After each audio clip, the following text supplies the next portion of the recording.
Primero agradecerles que un viernes a esta hora tengan ganas de participar de estos encuentros.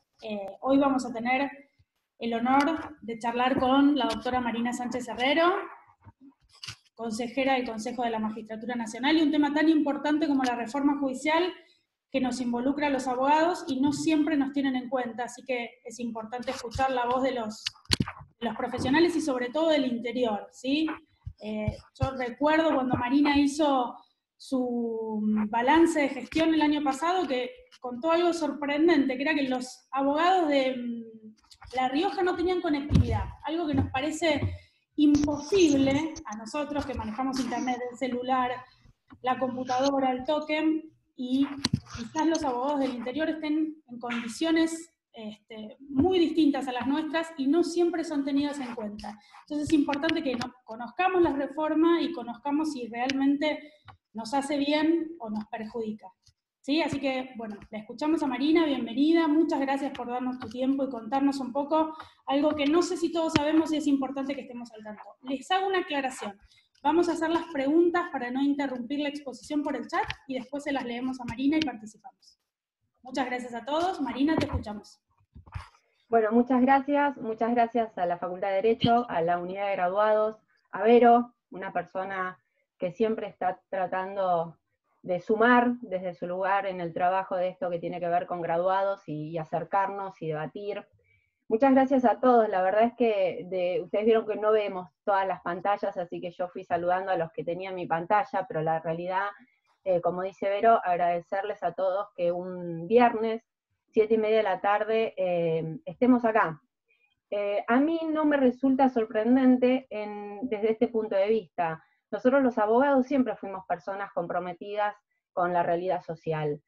Somos personas que no nos hemos callado, no siempre nos han escuchado, que no es lo mismo, pero no lo hemos hecho. En la pandemia quedó claro que quienes pusimos en agenda la necesidad del restablecimiento de la función de la justicia como uno de los pilares de la República, fuimos los abogados, fuimos desde los distintos lugares de representación, fuimos desde las federaciones, desde los colegios, desde mi cargo en el Consejo, la FACA, y la realidad fue que en algunos lugares nos escucharon más, en otros lugares nos escucharon menos, pero lo que nunca sucedió fue que nos callaran.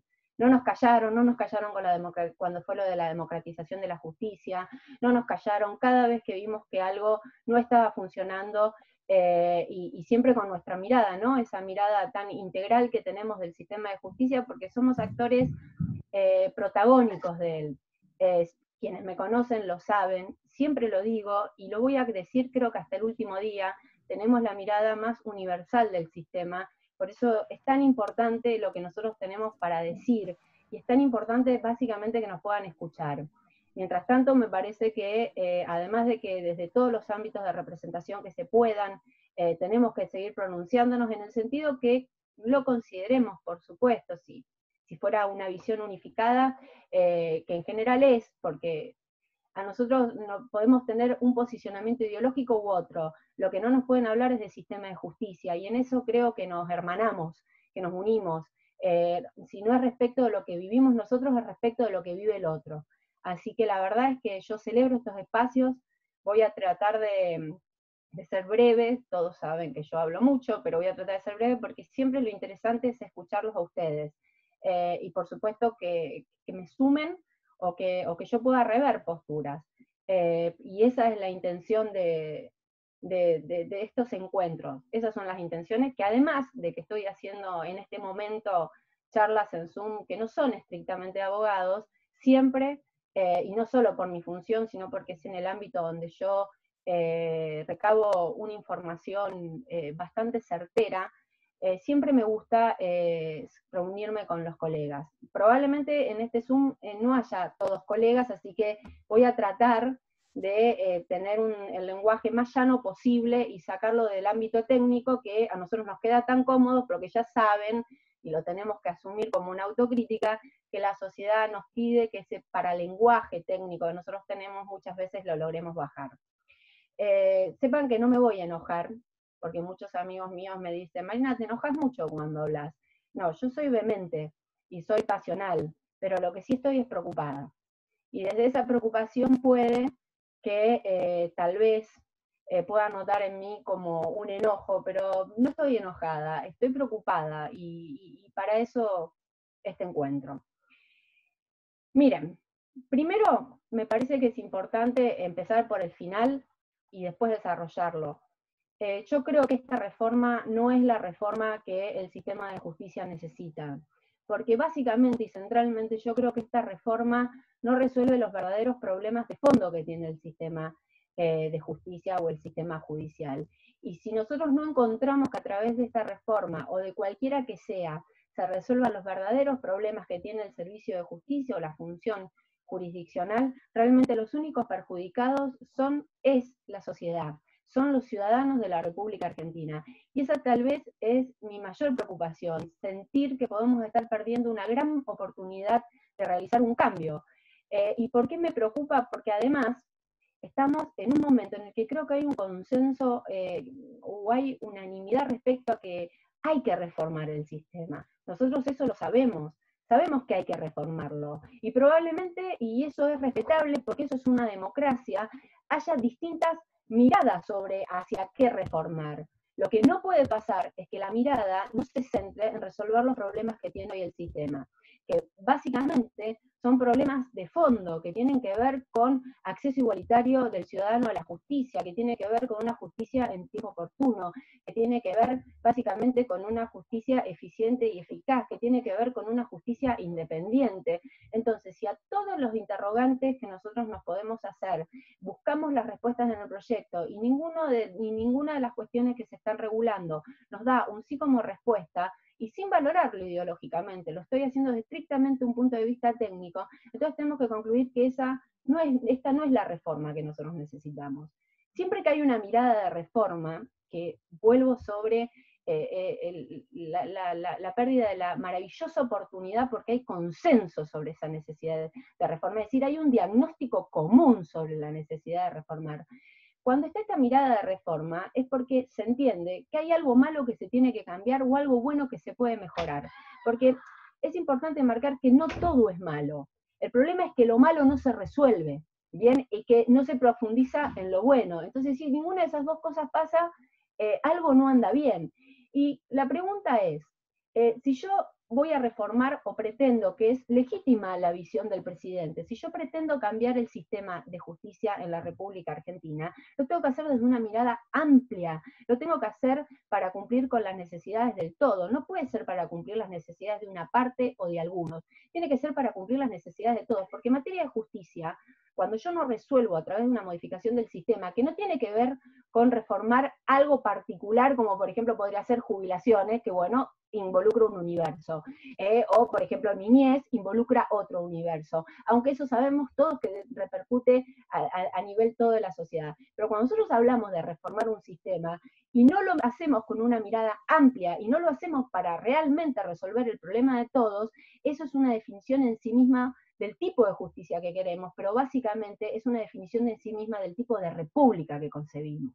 Y eso es lo que a mí me preocupa de esta reforma, que no veo que tenga puesto la mirada en el todo, y en el todo entendido como en toda la sociedad, en todo el sistema, para resolver los problemas de toda la Argentina. Y por eso mi crítica al proyecto va a estar basada esencialmente en 4 elementos técnicos. Después voy a hablar, para cerrar, lo que opino sobre las miradas que se dicen respecto de lo que va a ser el Consejo Consultivo, y quiero adelantar que creo que el presidente de la Nación tiene todo el derecho del mundo de tener un consejo consultivo, y que el presidente de la Nación tiene todo el derecho del mundo, más que derecho, inclusive diría deber, de rever cualquier sistema que él considere que no funciona en la Argentina y presentar esa mirada y ese proyecto ante el Congreso, ¿bien? Y a partir de ahí, en el debate democrático, surja lo mejor. Así que esa nunca va a ser mi crítica hacia este proyecto de reforma.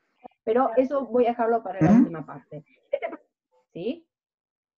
Rubén, este proyecto, como dije, no resuelve los verdaderos problemas de la justicia. No resuelve porque básicamente no la mejora y porque básicamente no la reforma en el fondo. ¿Es cuestionable este proyecto en primer lugar por un sentido de oportunidad o casualmente porque no reconoce un sentido de oportunidad? Miren, el Poder Judicial creo que casi todos lo saben, pero me parece que vale la pena remarcarlo. El Poder Judicial tiene un serio problema presupuestario que no es de hoy, ni de los últimos 4 años, sino que es de siempre. Concretamente, hoy el Consejo de la Magistratura, que administra los fondos del presupuesto que nos da el Congreso, llega hasta el mes de agosto. A partir del mes de agosto, nosotros necesitamos el auxilio del Tesoro Nacional o de fondos que nos pueda dar la Corte para poder avanzar en el cumplimiento de las necesidades presupuestarias.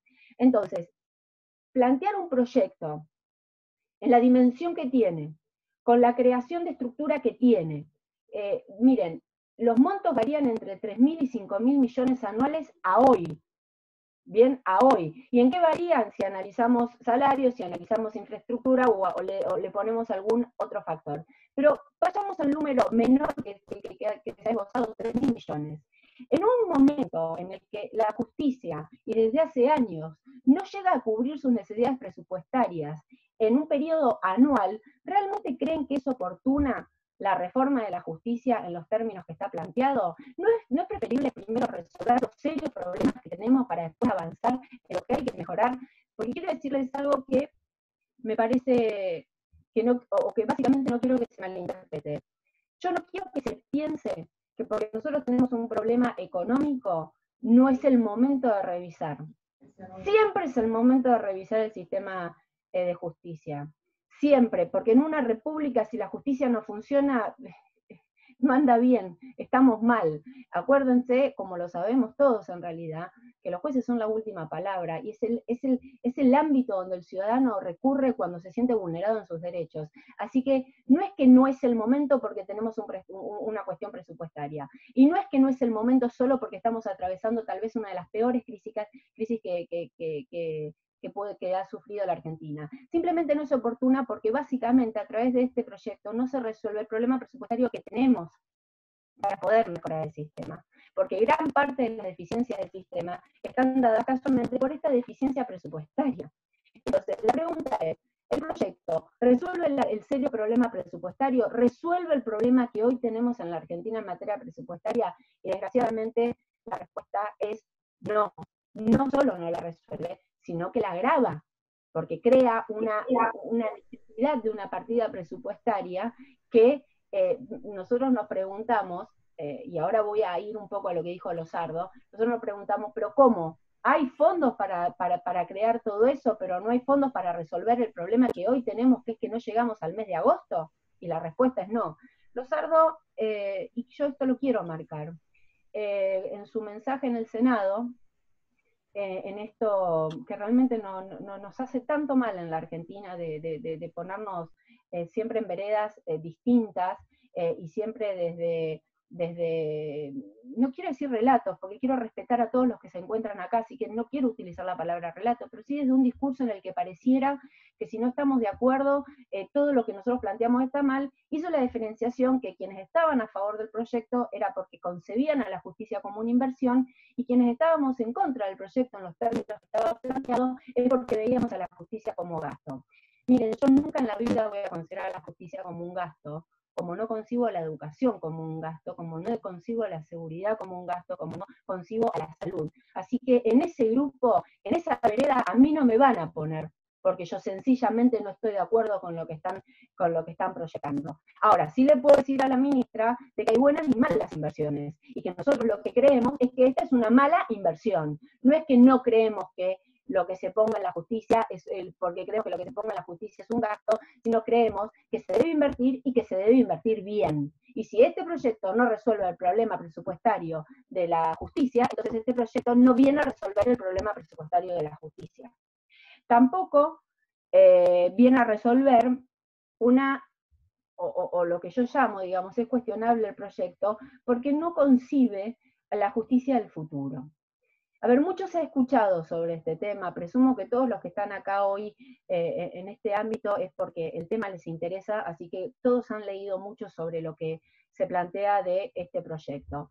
Y yo sencillamente en esto creo que no va a haber algo que me pueda hacer cambiar de opinión. Este proyecto no concibe la justicia del futuro. Este proyecto regula una justicia como si fuera la justicia de hace 100 años, que paradójicamente es la justicia de hoy, que es la justicia del papel con sello de goma, es la justicia que la pandemia desnudó, una pandemia que todos nosotros sabemos que por más de que se hayan alzado voces diciendo que en realidad se ponía la justicia en feria para que no se pueda atacar los decretos del presidente en materia de aislamiento o porque que nos querían callados, nosotros en este ámbito no nos podemos engañar, sabemos que eso no sucedió, sabemos que se plantearon los amparos, sabemos que se respondieron esos amparos, y sabemos además que la feria extraordinaria tenía habilitación expresa en materia de pandemia.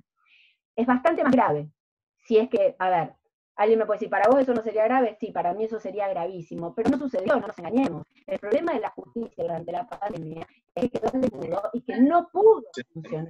Pero ya está decidido, ¿entendés? Ayer se pero se escucha muy mal, se escucha alguna interferencia. ¿A mí? Está perdiendo, sí, se está perdiendo lo que decís, se escucha bastante mal. A ver si podemos mejorar. ¿No? Silenciate y volvé a activar el audio, a ver si mejora un poco. A ver. A ver, ahí se me escucha bien. Un poco mejor, pero hay como una interferencia. ¿Tenés el celular cerca de la computadora? Sí. Sacalo. Ya lo saco. Ahí va. ¿Ahí se me escucha mejor? Yo te sigo escuchando bajito, pero al menos sin interferencia. No estás con auriculares, no, estás con el audio de la computadora. No, estoy con el sonido de la computadora. Bien, pero ahí no tenemos interferencia al menos. Bueno, no concibió la justicia de futuro. Y lo que demostró la pandemia fue el tipo de justicia que teníamos, que es que sencillamente no pudo actuar con normalidad. Nosotros actualmente el Consejo de la Magistratura declaró la emergencia en materia de tecnología y en materia de infraestructura en octubre del 2019, es decir, que el Consejo de la Magistratura, que administra los fondos de la justicia, dijo que estamos en situación de emergencia en tecnología e infraestructura. Y esta reforma viene a crear por lo menos 300 cargos nuevos. Bien, es decir, que una justicia que está en emergencia tecnológica y que está en emergencia de infraestructura, se viene a crear un bagaje inmenso de cargos y un bagaje inmenso, por supuesto, de necesidad edilicia para poder contener toda esa situación que se está creando. Pero, ¿cuál es el problema de esta falta de concepción de la justicia futura que yo digo? Que no se partió de lo primero, que fue, primero, dotar a la justicia de tecnología. Dotar a la justicia de tecnología implica hacer igualitario el acceso de los ciudadanos de la República Argentina a la justicia. Lo que implica es disminuir los plazos horrorosos que tenemos y que generan una inmensa morosidad. Eso es lo que implica la justicia, que es nada más ni nada menos que la tecnología, que acceso y justicia en tiempo oportuno. Pero ¿qué es lo que además no previó esta reforma, que es tal vez para mí lo central de esta desigualdad y de lo por qué no viene a resolver? Al no invertirse en materia de tecnología, se está pensando una justicia como la que nosotros venimos teniendo, y a partir de ahí se va creando todo como si nada fuera a alterarse. Cuando todos sabemos que la tecnología va a alterar todo, pero va a alterar todo de manera positiva. La digitalización y la despapelización, por supuesto que lo que genera es otro tipo de necesidades de infraestructura, otro tipo de dotación de personal, otro tipo de distancias a recorrer, otra celeridad para poder ejercer la profesión, y de esta manera, y recién ahí, empezar a delimitar qué es lo que más necesitamos, porque yo no me niego a la realidad de que se necesitan probablemente más juzgados, más cámaras y más tribunales. A ver, para ser clara, y lo he dicho muchas veces, en el mapa de la República Argentina, las distancias son enormes. Enormes para acceder a una primera instancia y enormes para acceder a una segunda instancia. Hoy recién Vero habló sobre La Rioja. La Rioja no solo tiene un problema de conectividad, sino que La Rioja tiene que hacer 500 kilómetros para llegar a su cámara. Ustedes saben lo que podría resolver, y como todos sabemos, para llevar un papel, porque por más de que haya cuestiones digitalizadas, lo que se presenta, más allá que después se tiene que llevar en papel. Lo que sería realmente repensar esa inmensidad de distancia en esta inmensidad de territorio en materia de infraestructura y en materia de necesidad de cargos, si simplemente empezáramos por incluir y por invertir en tecnología, y recién ahí saber qué es lo que falta. Es decir, no solo no resuelve el problema presupuestario, sino que no concibe a la justicia desde una perspectiva nacional desde ya, y teniendo en cuenta la tecnología, poniendo a la justicia en situación de futuro para recién ahí evaluar y valorar qué es lo que hace falta para seguir. Yo les voy adelantando por mi recorrido en el país, es que aun cuando digitalicemos todo, va a haber cosas que van a ser necesarias que sean creadas. Y ahora vamos a ver cuando hablemos de la perspectiva nacional de la reforma. De cualquier manera puede ser. Ahora, es la diferencia entre decir si necesitamos 90 o necesitamos 40. Es la inmensa diferencia entre saber si necesitamos 200 personas o si necesitamos 20 personas. Y porque vuelvo a decir algo que no quiero que se pierda en el concepto. No solo no concibe la justicia de futuro entendiendo en la inversión en tecnología, ya que la ministra habla de inversión, bueno, inviertan en tecnología, que la pandemia dejó al descubierto las inmensas carencias que tenemos de todavía tener que ir que tener que ir en auto y recorriendo la República Argentina para llevar un papel. Sino que se resolvería, y esto es tal vez lo que más me enoja, dije que no me iba a decir que me enojaba, pero esto me enoja, se resolvería el problema de acceso igualitario de los ciudadanos de la República Argentina a la justicia. Hoy en Argentina tenemos ciudadanos poderosos que se saben incluidos dentro del sistema judicial y ciudadanos vulnerados y vulnerables porque no se encuentran inmersos dentro del sistema judicial. ¿Por qué? ¿Porque no pueden acceder? No, porque no pueden acceder en igualdad de condiciones al resto de los ciudadanos. Entonces, concebir una justicia sin pensarla en materia tecnológica y sin pensar una justicia de futuro digitalizada y despapelizada es lo mismo que concebir una justicia arcaica, vieja, y es esa justicia la que demostró en la pandemia que no puede funcionar. Vamos al proyecto. El proyecto no lo regula, el proyecto no lo dice, el proyecto no lo concibe. Por tanto, no resuelve el serio problema presupuestario. No sé cómo vamos a seguir. No resuelve el problema de la visión de una justicia de futuro. Vamos a seguir con el mismo problema de accesibilidad y de morosidad en la justicia. Miren, nosotros sabemos por la provincia que todos los juzgados que se han adherido a la oralidad han disminuido procesos de 6 años a un máximo de 1 año y medio.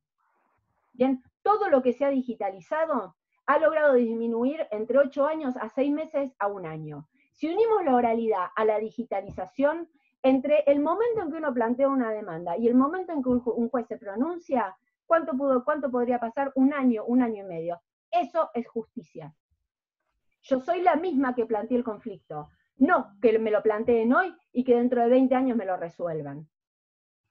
Porque esa justicia, esa resolución ya a mí no me sirve. Y eso, en muchos casos, puede ser atribuible a probablemente críticas al sistema, pero en gran parte es atribuible a las carencias del sistema. A mí, yo lo veo mucho, chicos, se los cuento, mucho lo veo en las denuncias de los jueces ante el Consejo de la Magistratura. Yo actualmente integro la Comisión de Disciplina, soy vicepresidenta de la Comisión de Disciplina, y ustedes, les aseguro que el mayor índice de denuncias, ¿saben en dónde está dado? Está dado en la morosidad.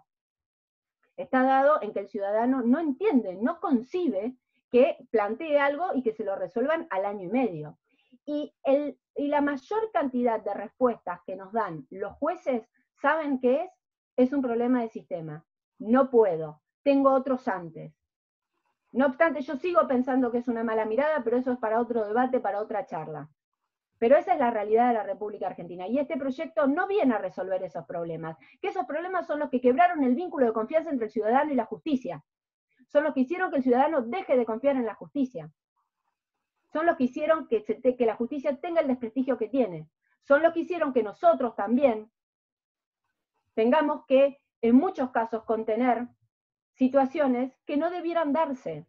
A ver, acá seguramente hay algún previsionalista. Yo siempre lo pongo como un ejemplo de algo en el que nosotros, los abogados, ya estamos como inmunizados. Si hay algún previsionalista, ¿no les ha pasado que cuando vienen, y yo ya lo he dicho en otro Zoom, viene alguien a hablar de un reajuste, una persona de 60 y pico de años, no es una persona grande, una persona de 60 y pico de años, ¿No les han dicho la frase de, bueno, esto no es para mí, es para que lo vean mis nietos? ¿Y acaso a nosotros no nos pasa que lo vemos con normalidad y decimos, bueno, pero quédate tranquilo porque esto... No puede pasar que una persona de 60 y pico de años venga a plantear un reajuste y asuma como un hecho cierto, y nosotros también, de que eso lo van a ver sus nietos. ¿Y saben qué? Lo ven sus nietos.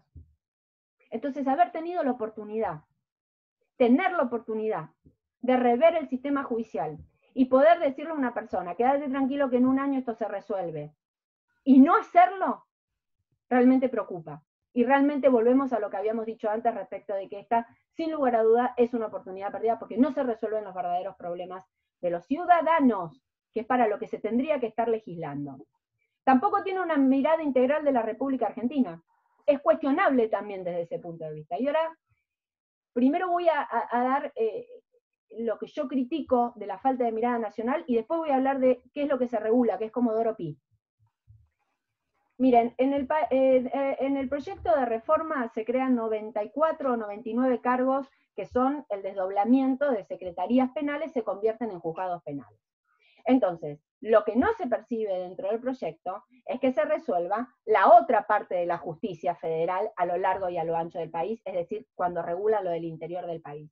Que no cuestiono la regulación penal porque está el narcotráfico, que es algo que es un flagelo para nosotros. Así que no estoy cuestionando la mirada penal, que sin lugar a dudas, cuando yo lo hablo con jueces del interior del país, me plantean, inclusive situaciones que nos pasan a nosotros en lo que es nuestra jurisdicción, inclusive nos plantean que ellos podrían rever también o aportar una mirada distinta de dónde ubicar esos juzgados penales. Por ejemplo, en vez de hacerlo en Azul, ¿por qué no en Tandil, que tiene mucha más población, mayor índice de conflictividad y no tiene juzgado?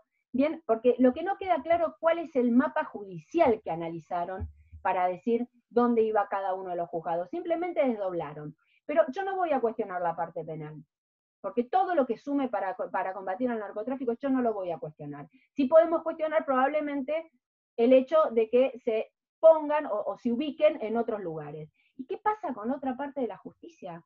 Con la del jubilado, con la que tiene que ir contra una obra social porque no le reconocen el tratamiento para el cáncer. ¿Qué pasa con la salud? ¿Qué pasa con las jubilaciones? ¿Qué pasa con todo eso? Bueno, de eso el proyecto no habla.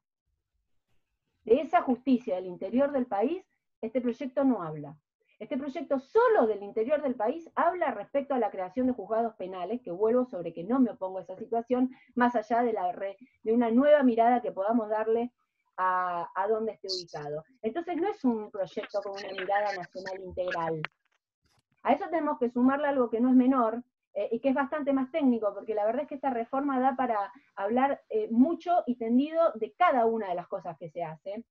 La verdad es esa, es un proyecto muy amplio, muy extenso, y que regula muchas cosas, pero no tiene esta mirada integral federal. La realidad es que no la resuelve. Ahora, sí tiene una mirada que es muy propio de cómo legislan, o cuáles son las miradas que se tienen al momento de legislar en nuestro país, que es una mirada centralista. Bien, que es una mirada en Capital Federal, más específicamente en Comodoro Pi. Y acá me detengo con un tema.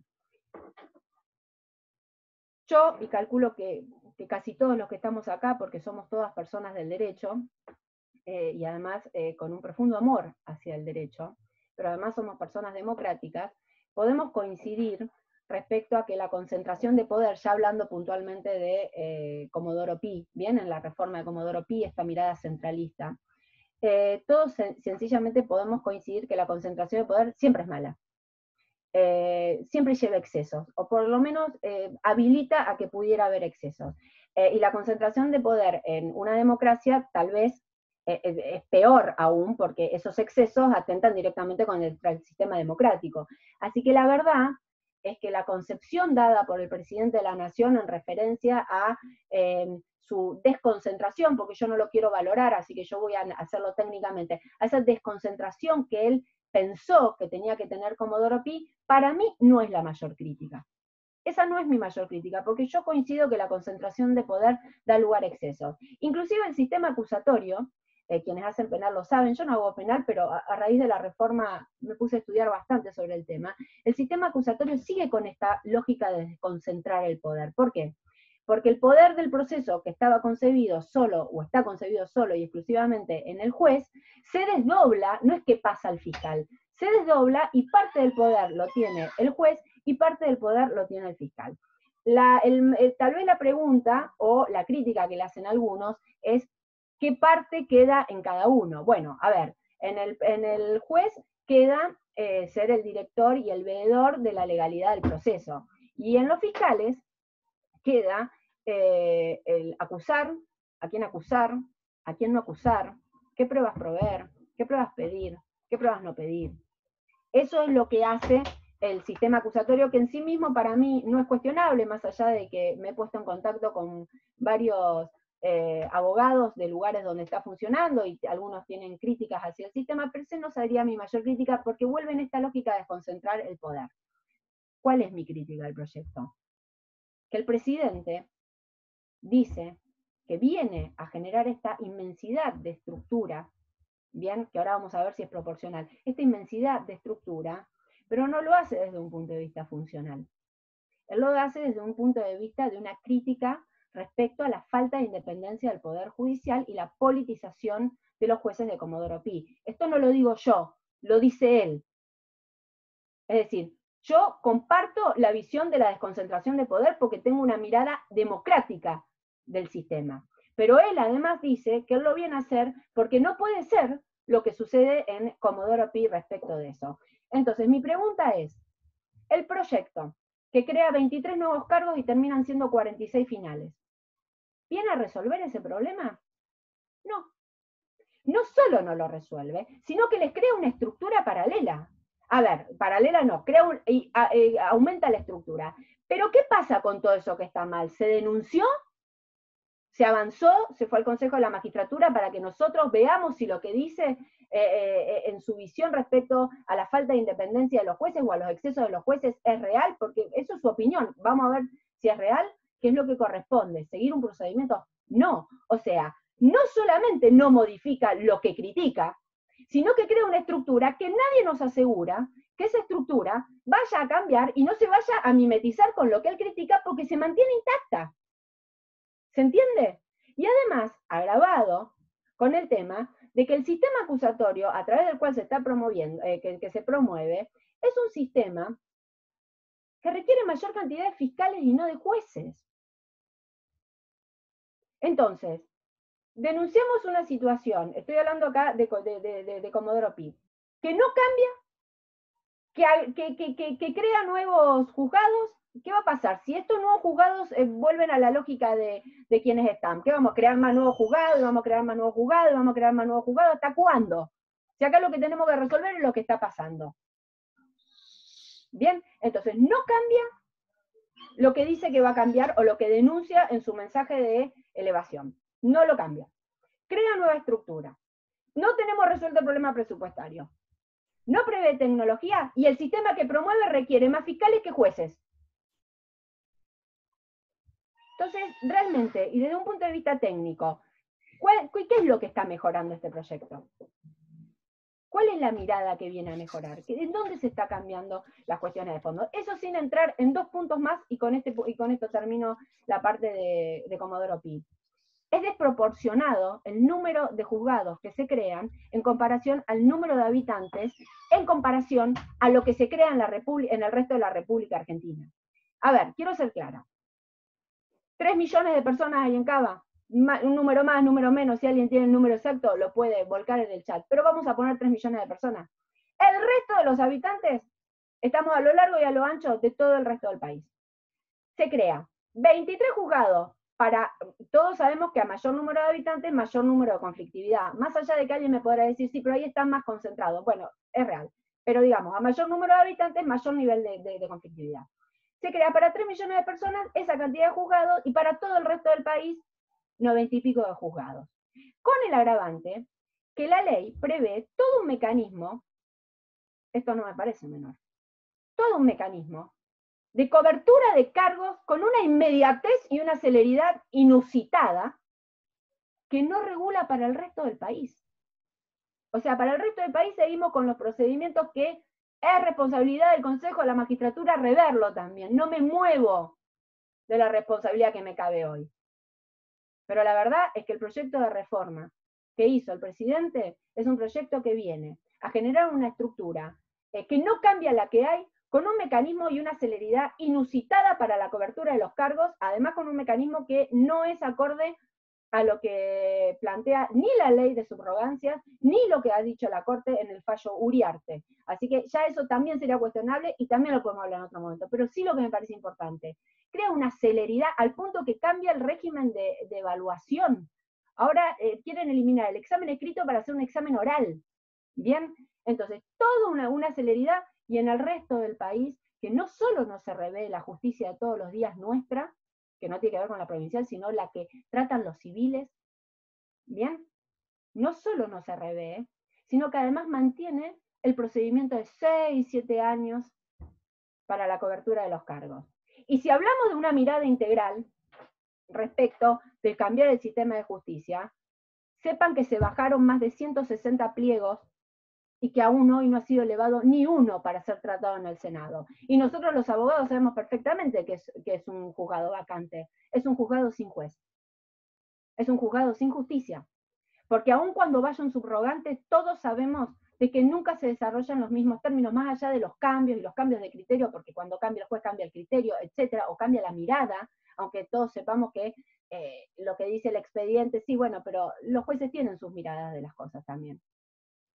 Pero todos sabemos que no están todos los días adentro de los juzgados, que en muchos casos van una vez cada 15 días, y además tienen que atender su propio juzgado. Entonces, ¿queremos cambiar la justicia? Señores, empecemos por resolver el problema presupuestario, pongamos a la justicia en situación de futuro, hay que cubrir las vacantes que hoy tiene el sistema. Hagamos una reforma para cambiar lo que denunciamos que está mal. Pero básicamente resolvamos los problemas que tiene la sociedad con el sistema de justicia. Eso no se da. Eso no se da en este proyecto. Yo los invito a leerlos. Yo se los puedo pasar a Vero y Vero se los pasa al que quiera. Si alguna de las cuestiones que yo estoy enumerando, que son muchísimas más, pero acá me voy a quedar con lo técnico.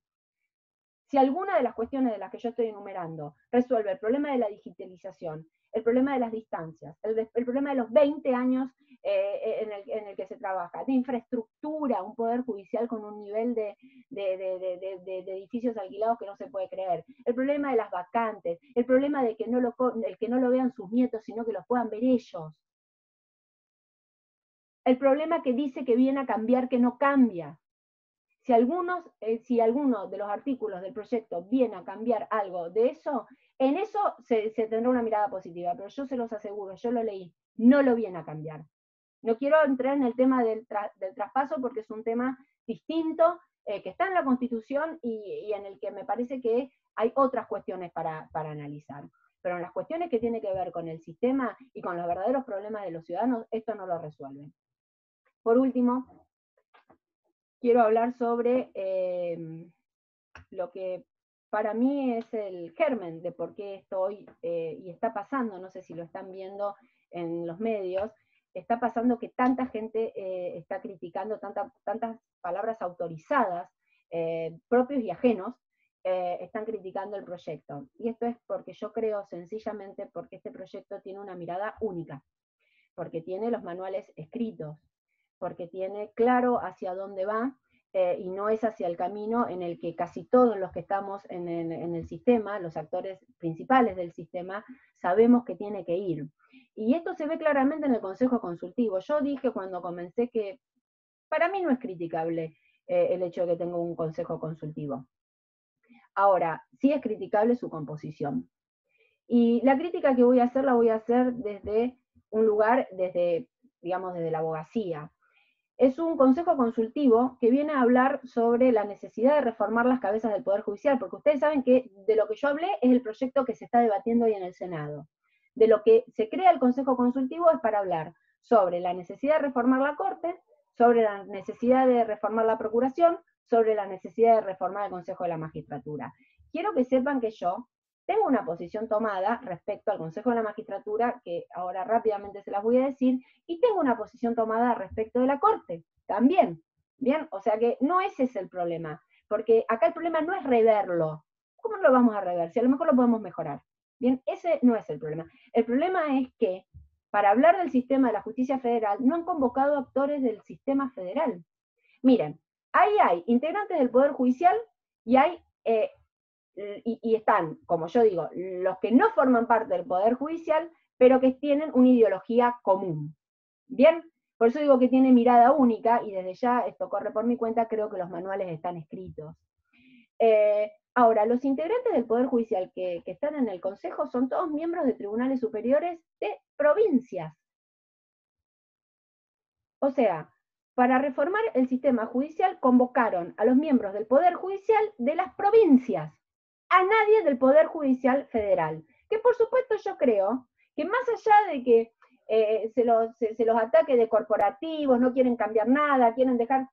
Yo creo que no se puede soslayar la mirada de los actores de la justicia federal. ¿Quieren hablar? ¿Quieren que los abogados hablen en ese consejo consultivo? Bueno, llamen a los abogados del interior del país, que son los que hacen los 500 kilómetros para llevar un papel, que no tienen conectividad, que se sientan a esperar las audiencias, que van a esas salas de audiencia, que los edificios no tienen wifi, que no andan los ascensores, porque no andan los equipos de aire y cuando llega a determinada temperatura se tienen que ir, que son los que están constantemente con los ciudadanos, que son los que le tienen que explicar a los ciudadanos por qué todo falla, que son los que no tienen conectividad en sus casas y no pueden trabajar. Llamen a los abogados del interior del país, terminemos con esta mirada única y con esta mirada centralista. Esos actores no están, por eso esa es mi crítica al Consejo. Mi crítica al Consejo no es que tenga un Consejo. Mi crítica al Consejo es que no tiene una mirada amplia. Y vuelvo sobre que tiene los manuales escritos. Ojalá de esa comisión pueda salir algo que sería trascendental, que es la modificación del Consejo de la Magistratura de la Nación. El constituyente del 94 concibió un Consejo de la Magistratura que para mí, todos los que me conocen lo saben, es profundamente enriquecedora a la República, la existencia del Consejo de la Magistratura. En el Consejo de la Magistratura están todas las voces y todos los actores del sistema. Y la verdad es que la creación en sí misma, y no me voy no quiero explayarme en esto, pero todos lo sabemos, la concepción del constituyente respecto al Consejo de la Magistratura fue ni más ni menos que la autolimitación de la política en algo que constitucionalmente tenía. A ver, del 83 para acá vamos a hablar, temporalmente vamos a poner ese punto de partida.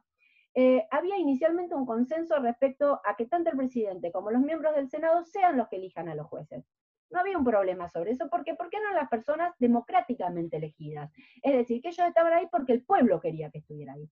Después eso se puso en crisis, y la realidad es que a lo largo de todo el tiempo y hasta el 94, se llegó a la conclusión de que la política había decidido autolimitarse y llamar a todos los actores, ahí fuimos los abogados, fueron los académicos, fueron los jueces, bien, a todos dijeron, vamos a tener una mirada integral del sistema. ¿Por qué? Porque manejan el presupuesto, porque sancionan a los jueces o evalúan la conducta de los jueces, y porque elevan las ternas y eligen básicamente el perfil de juez que el presidente después va a elegir.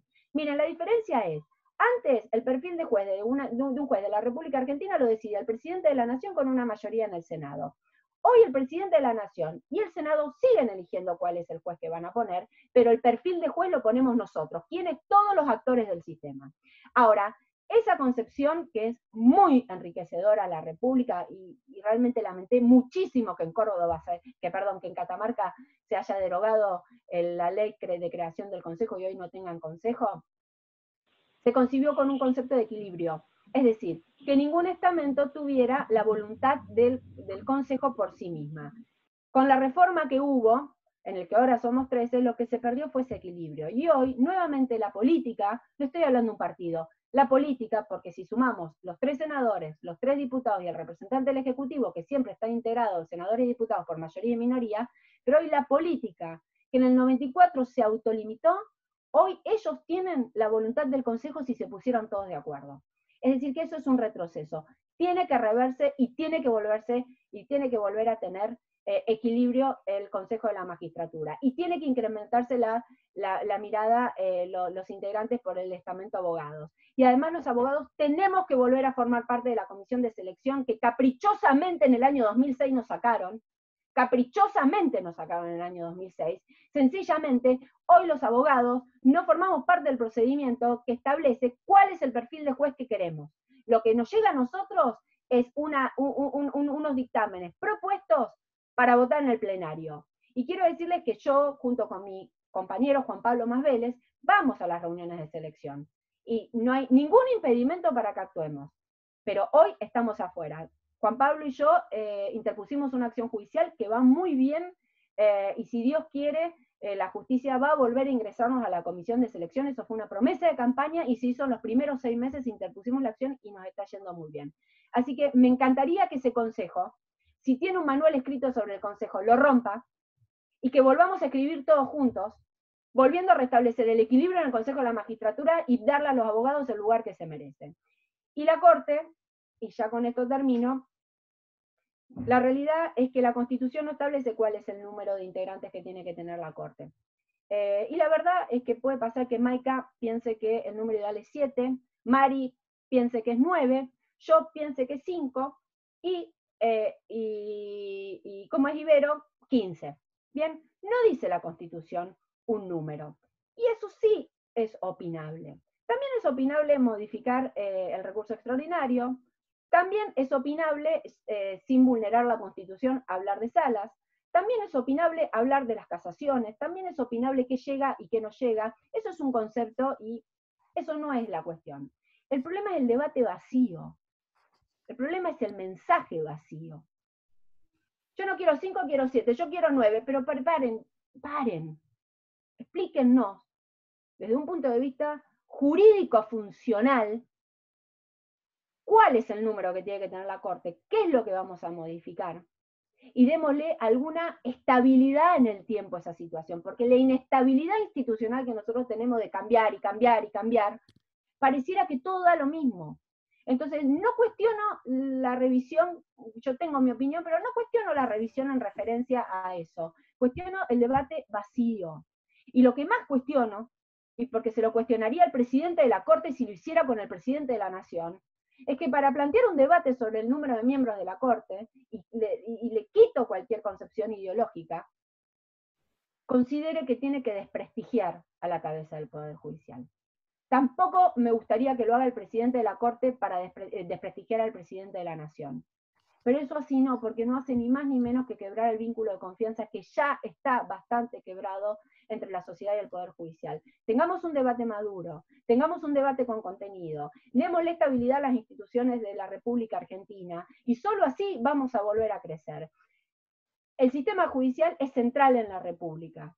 Yo realmente aspiro a que este proyecto se modifique, y se modifique con lo que verdaderamente el ciudadano necesita. Porque si las políticas de Estado no están para resolver los problemas, para resolver el interés general y para atender al bienestar común, y en materia de justicia, para mantener la paz social, señores, esta reforma no cambia nada de lo que debería cambiar. Y en ese caso es una oportunidad lamentablemente perdida. Muchas gracias y bueno, estamos para debatir. Bueno, Marina, creo que han interpretado y coinciden muchos de los colegas tu posición, porque los comentarios son bastante desalentadores en lo que vemos de la reforma. Si querés los leemos. Yo quiero hacerte una pregunta, porque la verdad es que estamos viviendo una etapa legislativa un poco extraña, ¿sí? Los proyectos salen tal cual van. Proyecto de teletrabajo, proyecto de ley de alquileres. ¿Vos creés que hay alguna posibilidad de que esto se modifique? ¿Tenemos esperanzas o nos vamos a quedar en la crítica? A ver, las improntas que tiene, yo en general trato de no opinar sobre cuestiones políticas, pero la realidad es que me parece oportuna tu pregunta. Nosotros tenemos que empezar a pensarnos en un todo y saber que nosotros acá necesitamos reformas absolutamente consensuadas. Este es un claro ejemplo de cómo no podemos tener miradas aisladas, ni siquiera para obstruir, ojo, no podemos tener miradas aisladas. Todo lo que sale sin consenso nos empobrece como democracia. Esto no tiene que ver con las mayorías legítimamente ganadas por el voto popular que se tengan. Eso forma parte de lo que el pueblo quiso. Alberto dijo algo muy cierto, y yo en eso lo asisto en razón. Él nunca mintió. Él siempre dijo lo que iba a hacer. Él nunca mintió en materia de justicia. Alguna que otra vez digamos que lo hemos encontrado en alguna contradicción, pero dice, el pueblo supo lo que yo quería, y la realidad es que en la campaña él se manifestó respecto de muchas de las cuestiones que llevó. Lo que a mí me parece que no colabora en la democracia es entender de que hay una voz disonante respecto de lo que estás planteando y no escucharla. Eso es lo que no me alienta desde un punto de vista democrático, no que funcionen las mayorías que el pueblo eligió, sino que quienes tengan la mayoría consideren que no tienen que escuchar a las minorías sobre la mirada que tienen en algo tan importante como es la justicia. Así que la verdad es que yo lo que aspiro, y realmente lo espero, es que pueda darse el debate que se tiene que dar en este tema, y que nadie crea que tiene la única mirada, ni siquiera la mejor, muchísimo menos si tiene alguna cuestión distinta a la alegada, como único norte. Me parece que hay cuestiones en Argentina que merecen la mirada de todos, y este es uno. Bien, ¿te parece que compartamos los comentarios? A ver si podés hacernos alguna referencia al respecto. Mira, Estela Maris nos dice, cada gobierno intentó modificar el número de jueces de la Corte. Sí, lo paradójico es que el número de 5 fue establecido por el partido que hoy es oficialista. O sea, veníamos de una corte de 9, se fue decantando, digamos, y fue el número de 5. A mí el otro día me pasaron los debates parlamentarios respecto de por qué consideraban que era 5, y la realidad es que este número fue un número elegido por el partido oficialista. A mí, vuelvo sobre el punto, no podemos darnos el debate si 7, 9 o 5, podemos darnos, ¿por qué no lo podemos dar? ¿Crezcamos o aprendemos?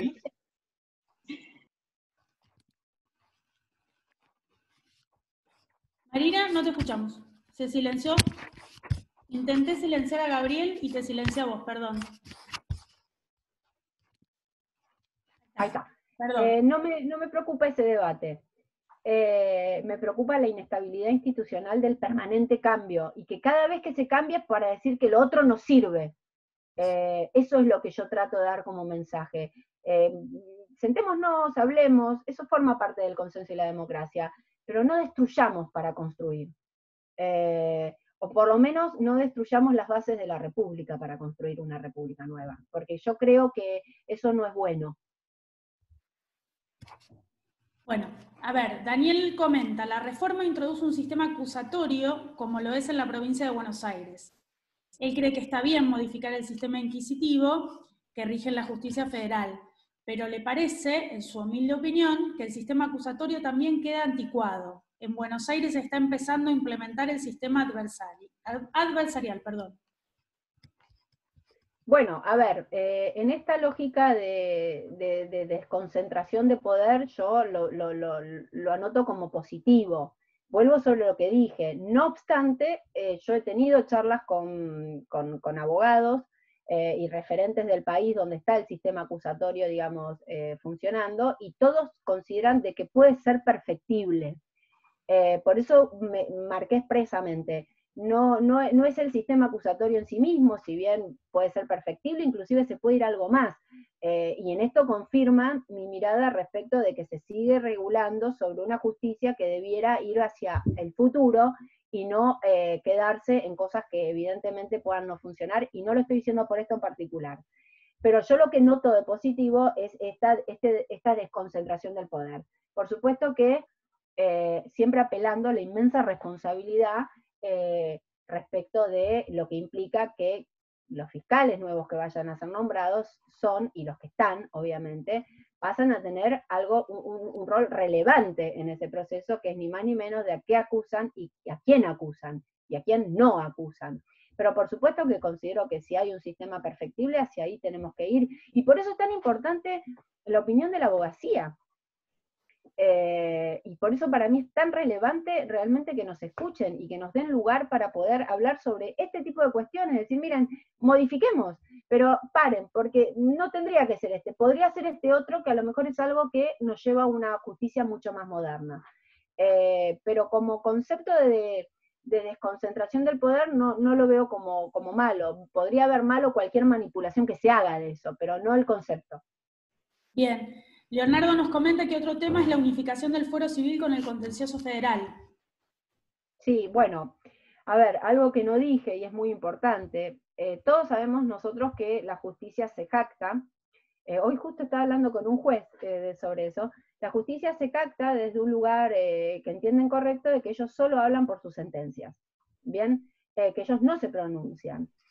Inclusive, lo sé, la Corte en algunas oportunidades le ha pedido a jueces que no se pronuncien políticamente, no por cuestiones individuales partidarias, sino que mantengan el lugar que tienen que tener, que es de poder judicial.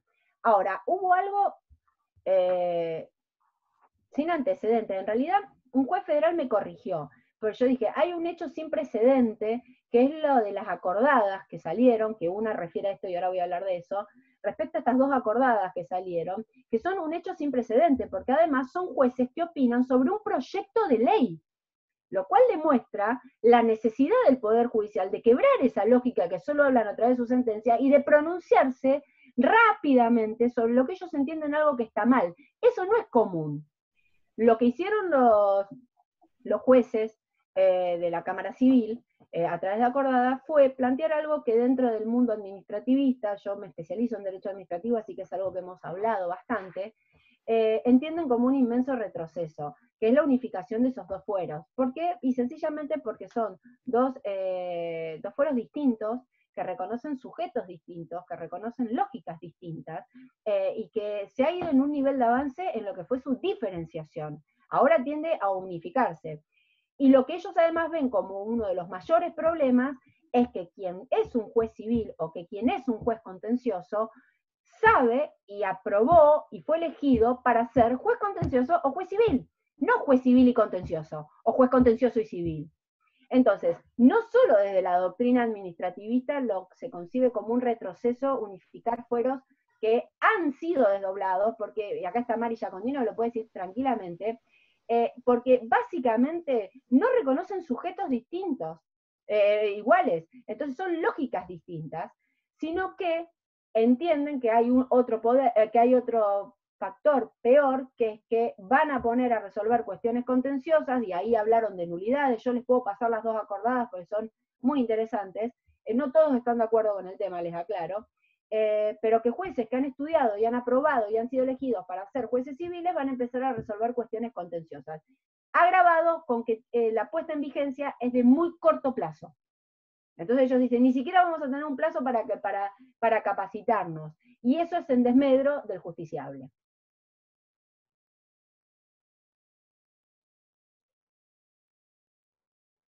Te voy a hacer una consulta que hace Sandra, que creo que la contestaste ya en el transcurso de la charla, pero es importante. ¿Crees que el equilibrio que marca la Constitución Nacional se ve reflejado hoy en el Consejo de la Magistratura? No, se los digo además. Soy consejera y se los digo. No está ese equilibrio. Porque cuando el constituyente, y vuelvo sobre algo que me parece que es muy importante, porque nosotros ese año crecimos como república, que el poder político que tenía la potestad constitucional de hacer lo que estaban haciendo, hayan optado ellos mismos por autolimitarse para que el resto de las miradas del sistema en equilibrio pudiéramos disponer sobre cómo manejar el presupuesto del Poder Judicial, la revisión de sanción de jueces y el procedimiento para elevación de ternas, eso fue un hecho que nos enriqueció como república, y que las modificaciones que se hicieron con posterioridad, que hoy está para que la Corte lo resuelva, vamos a saber cuándo, porque hace años que está para que la Corte lo resuelva, hicieron que ese equilibrio se pierda.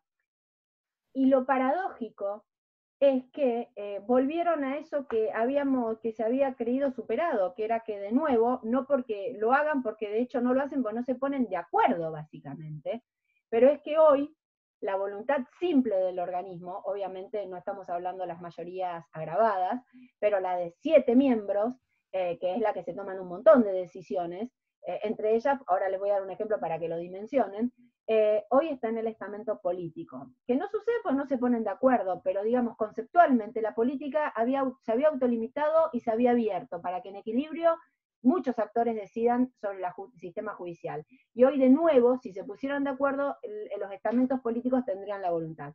Fíjense un ejemplo para que lo dimensionen.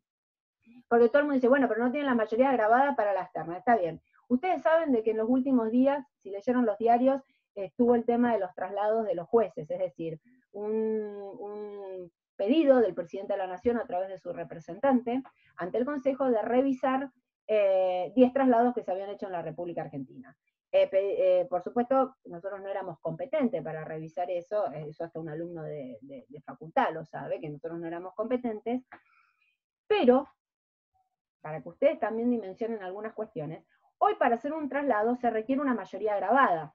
Es decir, ¿qué es un traslado? Es un mecanismo excepcional de cobertura de un juzgado, en el que un juez que está en un juzgado dice, yo quiero ir a este otro juez, a este juzgado. Nos hace saber a nosotros aprobamos, por mayoría agravada, eso va al presidente de la Nación, y en algunos casos tiene que ir al Senado y en otros casos no. Que esa es la discusión de estos 10 nombramientos que hoy estuvo en todos los diarios porque se desobedeció una orden judicial en el Senado, o parece que se va a desobedecer una orden judicial en el Senado.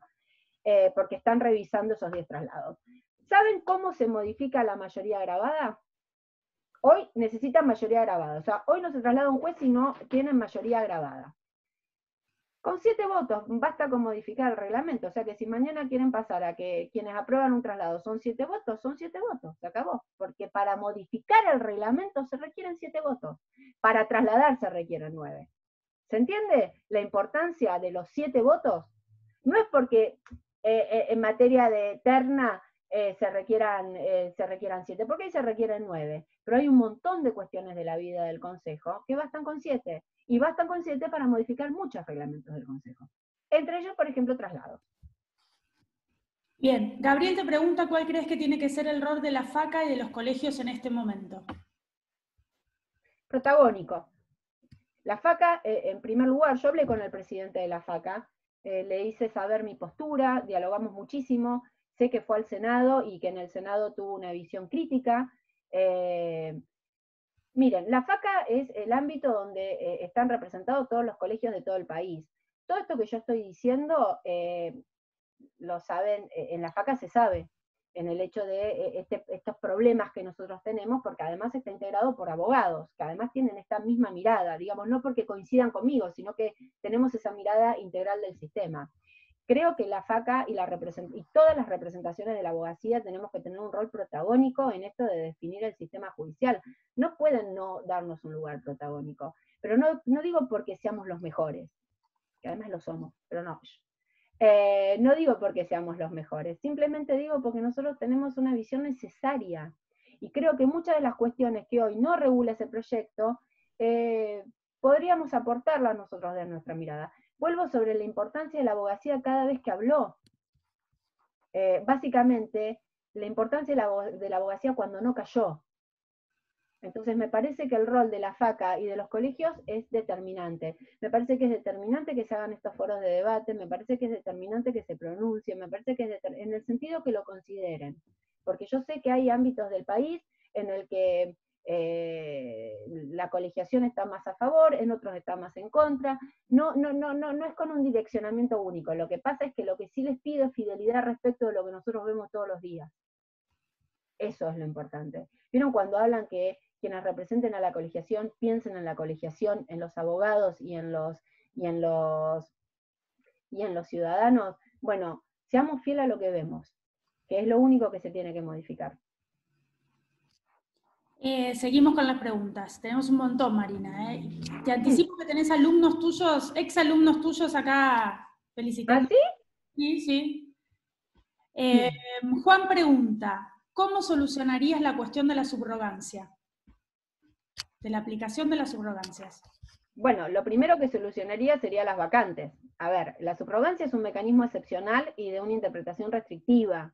Es decir, que la subrogancia se viene a dar cuando realmente estás frente a un juzgado vacante y que necesitas cubrirlo durante el procedimiento de nombramiento del juez que va a ser el juez natural.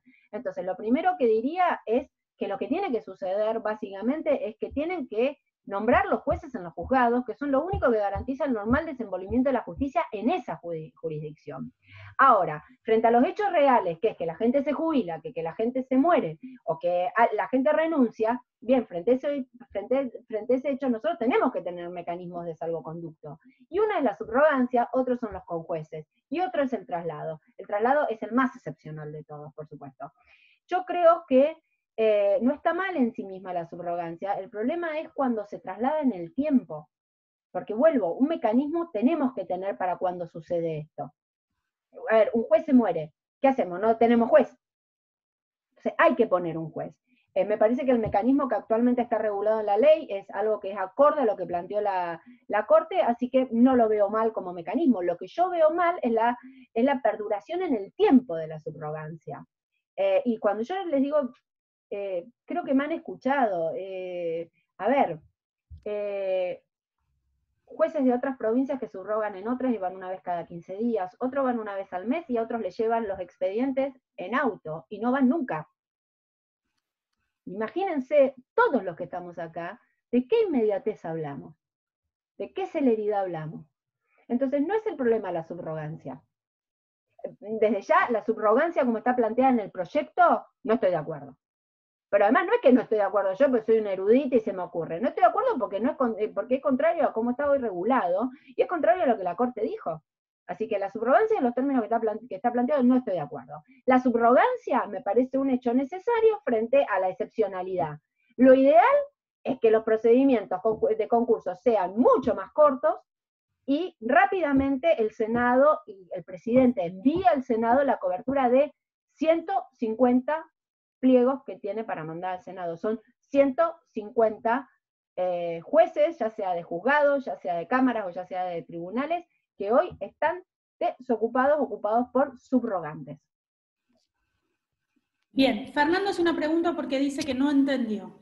¿El proyecto que opinara la comisión especial asesorando al presidente es una cosa? Y vos hablaste de un proyecto con estado parlamentario, eso es otra cosa. Son dos cosas distintas. El proyecto enviado al Congreso tiene que ver con esto que hablamos de la unificación de fueros en Comodoro Pi, la creación de nuevos juzgados, los juzgados penales en el interior del país, los mecanismos para ocupar esos juzgados. Eso es una cuestión que es lo que hoy se está debatiendo en el Senado y que seguramente lo ven en los portales respecto a este opina esta cosa, este opina esta otra, se enojaron con esto, avanzaron con esto.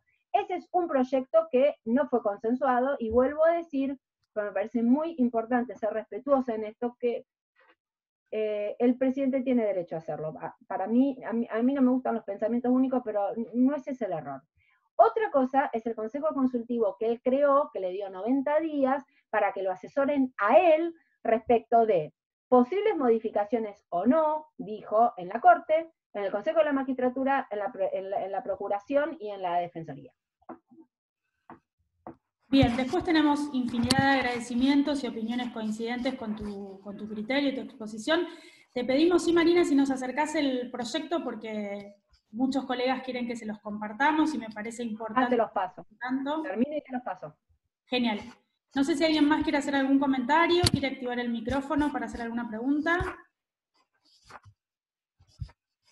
No, seguimos con las felicitaciones y coincidiendo con tu postura. La verdad que es importante tener una mirada real y me parece que es un proyecto que no se difundió tanto, ¿no? Se dice, bueno, reformo, pero no sabemos bien qué y es importante que sepamos de qué se trata, ¿no? Y a ver, el presidente en su mensaje de Asunción hizo un capítulo especial a la justicia. Vuelvo sobre esta mirada común respecto de que algo tiene que cambiar. Bien, o sea, la pregunta es ¿para qué? ¿O cómo? Bien, pero ya empezó con su mensaje de Asunción hablando sobre el tema de la justicia. Por eso él dice, yo no engañé a nadie, yo siempre lo dije. Después estuvieron 2 o 3 meses, yo creo que fue por la pandemia. Bueno, también esto en este momento, ¿vieron? O sea, pero bueno, yo en eso no quiero ser incoherente con mi visión. Yo creo que siempre es un buen momento para revisar la justicia. Después vemos cómo, pero es un buen momento. revisar el sistema, no la justicia, revisar el sistema. Todos estos meses era se viene la reforma, se viene la reforma, se viene la reforma, vieron como las propagandas de se viene el programa, se viene el programa, se viene el programa, y bueno, y un día sacó la reforma, la mandó al Congreso, la semana anterior se estuvo en todos los medios de comunicación diciendo mañana lo eleva, mañana lo eleva, mañana lo eleva, y acá estamos. Hoy debatiéndose en el Senado este proyecto que fue mandado por el presidente, en el que yo creo que no resuelve los problemas reales del justiciable ni de la justicia, como hablamos nosotros, básicamente de la ciudadanía, y después está este otro consejo que yo respetuosamente creo que los manuales están escritos. Bueno, Marina, muchísimas gracias. No sé si alguien quiere decir algo más. Acá la veo a mi querida amiga Sandra París. Es diputada provincial, pero además miembro del Consejo de la Magistratura de la provincia de Buenos Aires. También sé que está Flavia del Monte por ahí, pero no los veo a todos. Bueno, ¿alguien quiere hacer algún comentario? Sandra, ¿querés saludarnos?